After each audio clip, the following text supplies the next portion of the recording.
Hey everyone, in this video, I'm going to show you how to merge a Bitbucket branch so you can safely integrate your code changes into your main project in 2026. Let's get into it. First, locate your source branch. The first step is finding the specific branch that contains the new code you want to move. Select your repository from the Bitbucket dashboard and click on Branches in the left sidebar. Use the filter at the top and set it to All Branches to see everything currently in development.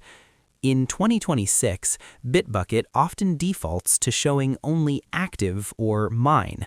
By switching to All Branches, you ensure you aren't missing stale feature branches or teammate contributions that are ready to be integrated into the main codebase.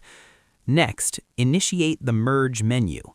Once you've identified the correct branch, you need to open the Merge dialog to define where the code is going. Click on the branch you want to merge.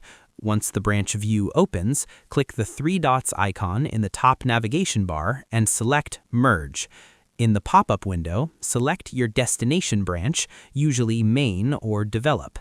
This step acts as the routing phase. By manually selecting the destination, you prevent cross-merging errors, where code might accidentally end up in the wrong environment, such as pushing a buggy feature directly into a production-ready branch. Lastly, choose Strategy and finalize.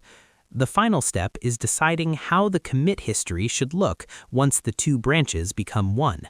Review your merge strategy. You can choose between a standard merge commit, a squash, or a fast forward. Click the blue merge button to finalize the process. And that's pretty much it. To merge in 2026, go to Branches, filter for all branches, and select your source. Tap the three dots, hit Merge, choose your destination and strategy, and click the blue merge button to wrap it up. I hope this helped you out, and I see you in the next one.